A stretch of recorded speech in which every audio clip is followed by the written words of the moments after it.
Well, friends of Mundo Maldini, let's go with the notes on this Celta 2, Barça 2. Let's see the two teams, as there is much to comment on today. You have quite a few videos on the channel. Of course, the analysis of what was that 0-4 defeat of Manchester City against Tottenham that I commented on Movistar. Then from Butarque, of course, you will also have a video of Leganés Real Madrid. I will be there in Butarque. Then you will also have something about Liverpool, the Southampton-Liverpool, analysis of waistcoat of the Barça match as well. Well, a bunch of videos today for you here on Mundo Maldini, but let's analyze. Well, first of all, you already know that on Mondays at 10, you have the Despejados program that I comment on with Alexis, Mr. Chip, and Sarah Jimenez. We will analyze a lot of things as always, every Monday at 10 all p.m. From 10 to 11, the Despejados program, both on my channel, here on your channel in Mundo Maldini, and on Alexis's channel, Mr. Chip. Let's go with the notes on this Celta Barça. Come on, let's go. Well, friends of Mundo Maldini, you already know that we sponsor the city of Ceuta. I am at the top of the Royal Wall. The views are spectacular. Well, what you see there, that is already Morocco. What we have right there is Morocco, here to my right, and you can already see it, and it is impressive. The cathedral, the Plaza de Africa, it is a marvel. Right below here is the Califal Gate that you have seen in another video. You have to visit Ceuta because it is a city that captivates you, that you don't expect. The history of this city is fascinating, the views, the monuments, it is impressive really. You have to come. Let's talk about the match. Well, let's go, friends of Mundo Maldini, Celta 2, Barça 2. Let's get to the point because there are many players we need to analyze. We start, of course, with Celta, the home team. You have the match analysis. I did it right after finishing commenting on the match on Cope Guaita. I believe that the goalkeeper could do practically nothing on both Barça goals. On Raphinha's and Lewandowski's, he was shot from very close range. He had practically nothing to do. It's true that he had some worthy interventions. For me, a 6 for Guaita. Hugo Álvarez, a fullback that I like a lot, played on his strong side on the right. It seemed he could play on the left, but he switched positions with Elia Mingueza, Giraldez, and ended up scoring that great goal that equalized at 2 with a spectacular dribble inside the box. Great match by Hugo Álvarez. For me, a 7.5. 7.5 for Hugo Álvarez. Javi Rodriguez played as a centre-back in Celta's three-man defense. Had some pretty tough plays that could have cost the team and him personally quite a bit, and I will give him a 6.5. 6.5 for Javi Rodriguez. Starfelt, who had played with his national team during the week and was a bit tired, logically, made a serious mistake on Barca's goal at 0-2, on Robert Lewandowski's second goal. That ball he let slip in the box could have been cleared much more easily. Other than that, he was quite a bit better, but that mistake logically condemns him a little. For me, a 5.5 for Starfield, no more than a 5.5 for Starfield. Marcos Alonso is consolidating with the team under Giraldez as a centre-back in Celta's three-man defense. He had some set-piece plays defensively, he was correct. For me, a 6 for Marcos Alonso. Then with Barça, I want to delve a little deeper into several players. Of course, Mingueza played on the left. The first play he made in the match was a good pass, which was a dangerous play for Iago Aspas on the right side. A play where he was not in the position Giraldez put him in, but then he positioned himself on the left side, and there he made serious mistakes on both of Barca's goals. The first is a ball that he misses, a long ball from Koundé. And then in the second, he makes a mistake in the delivery in midfield that ultimately leads to Barca's second goal. So Mingueza, a very poor match. A 3 for Mingueza, a clear fail for Mingueza. Frank Beltran put a flick on Gabi to cover him very closely, and I will comment on it later in the video we make for WY Scout. He put himself there to cover Gabi very closely, and with the ball, it cost him quite a bit more. I can't give him more than a 5.5, honestly. Fran Beltran, who was a starter in this match, had been left out in some games, but in this one he played. 5.5 for Fran Beltran. I can't give him more. I really liked Ilaix Moriba's match a lot. Aside from provoking Casado's red card for one of the many plays where he went into space from very deep to try to break the Barca's high defense, Zuijtausendijn is a player with spectacular physical potential. And Moriba, I really liked his match a lot. Very much. A 7.5, 7.5 for Islas Moriba, 7.5 for Islas Moriba. Iago Aspas. It's true that he misses a very clear chance at the beginning. He almost scores a great goal from midfield. In the second half, refereeing frustrated him quite a bit, I think rightly so. We'll discuss it later when we talk about Barca in some plays. Iago Gaspar in the second half came out a bit calmer, but he didn't participate much. A discreet match for me from Iago Aspas for the level of Iago Aspas, yet he was the best of the attack because, honestly, Celta was very weak up front with at least the 3 starters. Jaguaspas, for me, a 5.5 here. And as was being discussed, Bamba, a very poor match from Bamba, practically not going past anyone on the left side, where he played 4 for Bamba. Dubicas, well, also very weak. Honestly, he didn't have clear chances either, but I saw him quite poorly. I like Borja Iglesias much more than Dubicas. He opted for Dubicas. A 4 for dubious. The truth is that both Dubicas and Bamba were frankly bad in the match. Aspas a little better, but not too well either. A 4 for Dubicas. And then the substitutes, Alphonse, who scores the first goal with that catastrophic error from Koundé, but well, quite incisive on the left side. I think he should have been brought on earlier for Bamba. A 7.5 for Alfonso, 7.5. Sotelo, I'm going to give a 6 to Sotelo. He managed well in midfield. A technically quite good player to play there, close to the pivot. Borja Iglesias, well, he could hardly participate. I'm going to give him a 5.5 because it's true that he helped a lot with the pressing, at times initiating that pressure. As I always tell you, the forward has to be the first defensive man in the pressing. 5.5 for Borja Iglesias. I'm not going to comment on Duran. I'm not going to rate him because he played practically in stoppage time and little more. And Giraldez, I like Celta. I like how he approaches the matches. A brave team, a team that pushes forward, and in the end, I think they deserve the draw. More than Barca did. Barca is being threatened quite dangerously in the matches lately. They are being threatened quite dangerously. A 7 for Giraldez. For me, a 7 for Giraldez. Let's talk about Barca. Iñaki Peña. Well, he can't do anything about the 2 goals. That's the truth. Maybe he could do a little more on the second. But, well, I'm going to give him a 6.5. He had a noteworthy intervention. 6.5 for Iñaki Peña, who has to be very alert logically, just like Neuer used to be with the German national team.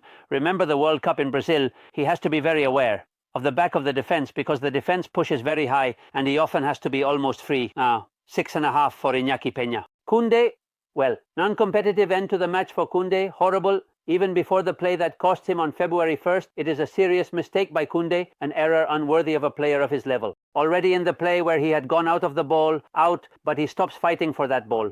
The truth is that it could have also cost him the goal. There I saw Koundé as uncompetitive. I saw him horrible in the final stretch.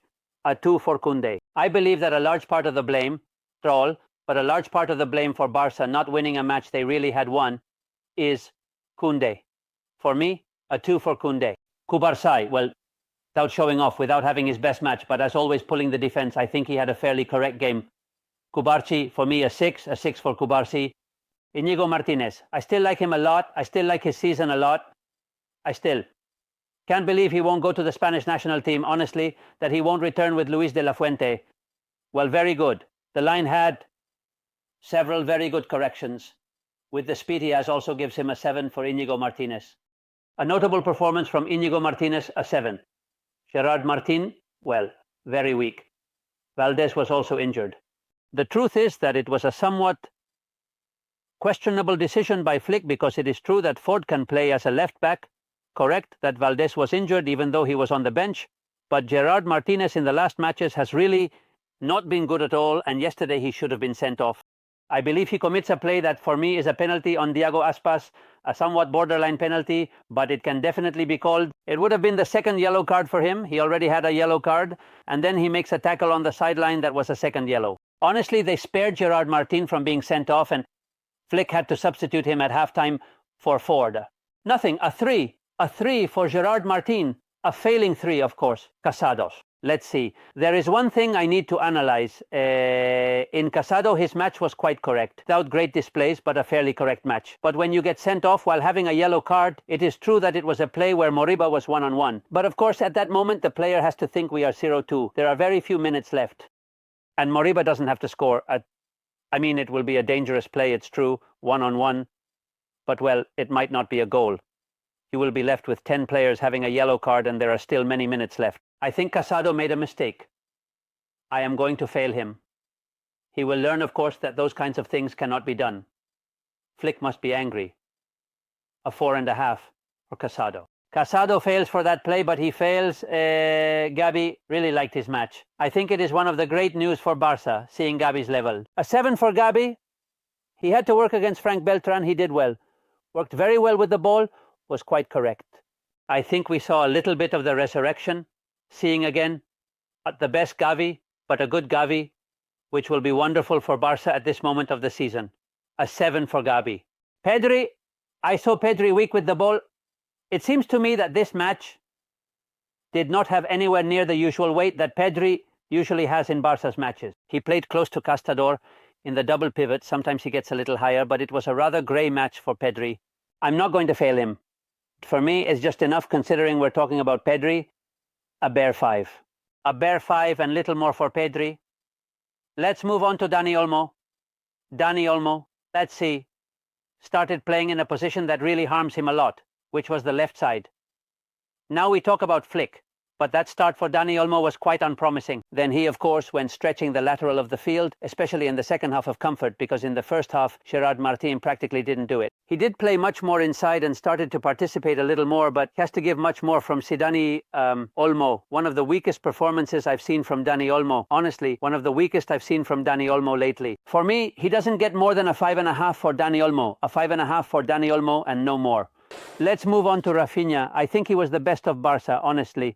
He scored a goal, hit a shot to the post, didn't play in his natural position, or at least the natural one he had been playing regularly, which is near the left side, although starting on the right and going inside. The fact that the Minja is not there completely changes Barca. But well, in the end, Raphinha played on the right. Going inside, scored the goal, had some good runs, hit a shot to the post. I think he was one of the best of Barca without having his best game for me. A 7 for Raphinha, but another player who was quite affected by some decisions from Flick, which I will comment on when I talk about Flick. A 7 for Raphinha. Robert Lewandowski, it was a tense match. I tell you the truth, it was a tense match for Robert Lewandowski. But in the end, he scores that goal, which is the 0-2 in that play. And that has to relieve Robert Lewandowski's rating a little. But he practically didn't participate much more in the game. He didn't participate much more in the game with how well he was and is, because we can't say he's bad because of one match. Robert Lewandowski was somewhat affected as he hadn't played with the Polish national team. Maybe that influenced him quite a bit as well. For me, a 5.5 for Robert Lewandowski, no more than a 5.5 for Robert Lewandowski. And now let's move on to the substitutes. Koundé, who played as a left-back the entire second half, really stretched the field much more than Gerard Martin had done. And that allowed Daniel to play inside. I think he was quite correct. 6.5 for Ford, 6.5. For Fermin, little from Fermin. He came in with the match already. Very downhill for Barca, and I think he hardly participated. A 5.5 for Fermin, no more than a 5.5. Frenkie de Jong, who was also a little affected with the Dutch national team, and we hardly saw him at all. I think he will definitely be a starter in the next match against Brest. You will have a video, of course, of that Barca-Brest because the Champions League is back. And next week we will focus a lot on the Champions League. By the way, I will be at Anfield next Wednesday for that Liverpool-Real Madrid. But I was saying, Frenkie de Jong, no more than a 5. No more than a 5 for Frenkie de Jong. And both Pablo Torre and Pau Victor, I won't rate because they logically hardly participated at all. They came on when the match was already tied at 2, desperately trying for Barca. But he couldn't do anything, and Flick, well, a few strange decisions from Flick. The team continues to play the same way, continues to push the defense up. They are starting to figure out Barca a little bit, that's true, since the second half against Espanyol. Remember that in that match, Espanyol already created quite a bit of danger. Real already did it, and yesterday, they also did it with Barca's high defense. Change of position for Raphinha. Change of position for Daniel Mumui on the left. Yesterday, Flick made a series of decisions that weren't too good for the team. He isn't to blame for Koundé's mistake with the match practically won for Barca's 2009.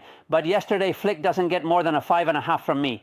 A 5.5 for Flick. He doesn't get more than a 5.5, honestly. So, well, I want your opinion in the comments for ratings, your ratings for this Celta Barca. We have quite a few videos today. A hug. Bye, bye, bye, bye.